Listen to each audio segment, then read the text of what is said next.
এসো আমরা ব্যান্ডেল চার্চ সম্পর্কে একটু দু একটা কথা জেনে নিই এই চার্চের ইতিহাস সম্পর্কে। এই চার্চের নাম হচ্ছে the basilica of the Holi রোজারি, যা নির্মিত হয়েছে নতুন করে 1660 খ্রিস্টাব্দে। ভাস্কো দা গামা আমাদের ভারতে পা রাখার 100 বছর পর থেকে পর্তুগিজরা ভারতে আসা শুরু করেন, আর 1599 খ্রিস্টাব্দে তারা এই হুগলি নদীর তীরে এই চার্চ নির্মাণ করে।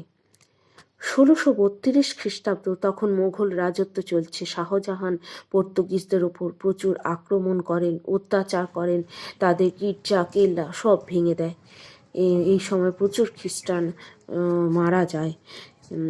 আর এই চার্চের যিনি ফাদার ছিলেন সেই সময় জোয়ান ডিক্রসকে মৃত্যুদণ্ড দেওয়া হয়। কীরকম? হাতির পায়ের তলায় তাকে, মানে পাগলা হাতির পায়ের তলায় তাকে ফেলে দেওয়া হয়।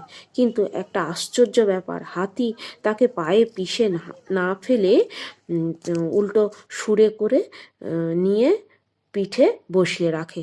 এই ঘটনা সম্রাট শাহজাহানকে খুব অবাক করে দেয়। এটা একটা এই চার্চের একটা অলৌকিক ঘটনা। এই যুদ্ধ চলাকালীন মাতা মারিয়ার কেন সব তো চারিদিকে ভাঙচুর হয়ে গেছে, আর মাতা মারিয়ার মূর্তিটা হুগলি নদী দিয়ে ভেসে ভেসে চলে যায়। সবাই দেখে যে মা মারিয়া কোথায় যেন চলে যাচ্ছে। কিন্তু নতুন করে যখন চার্চ নির্মিত হয়, কি অলৌকিক ঘটনা, তখন আবার সেই মূর্তিটি জলে ভেসে ভেসে সেই চার্চের সামনে এসে আটকে যায়, কিছু একটাতে আটকে যায়। তখন এক জেলে সেই মাতা মারিয়ার মূর্তিটি উদ্ধার করে। সেটি এখন চার্চেই তাকে রাখা আছে আর কি। এটা একটা অলৌকিক ঘটনা। কত বছর পর সেই মাতা মারিয়া আবার তিনি ফিরে আসেন। এরকম অনেক অলৌকিক ঘটনাই এই চার্চে আছে।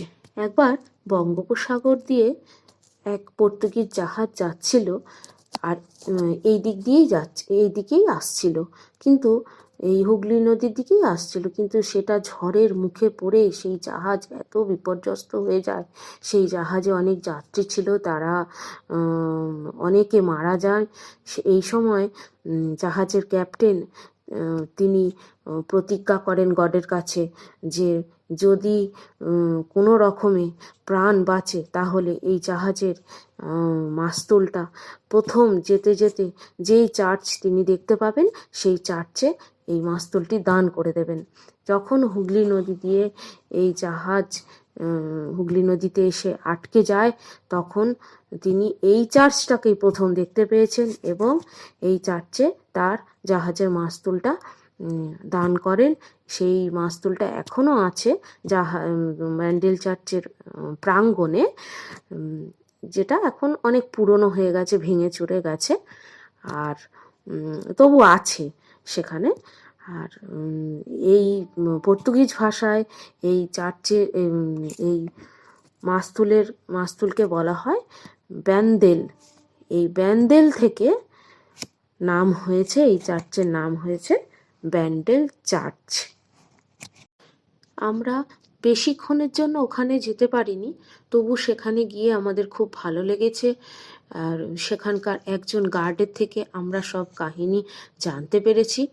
আর সেখানে একটা জায়গায় এমনি তো প্রাঙ্গণ তো খুব সুন্দর করে যিশুর স্ট্যাচু দিয়ে সাজানো আছে, আর সেখানে এক জায়গায় দেখলাম যে একটা জলকুণ্ড করা আছে।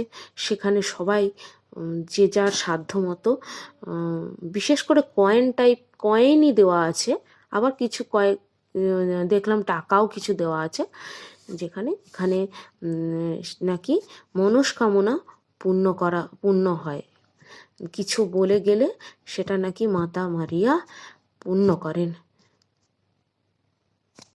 ভয় পেও না তুমি, আমি তোমার সঙ্গেই তো আছি। অমন করে উদ্বিগ্ন হয়েও না, আমি তোমার ঈশ্বর, তোমায় শক্তি দিতে, তোমার নিত্য সহায় হতে আমি তো রয়েছি। কে বলেছে জানো? প্রভু যিশু।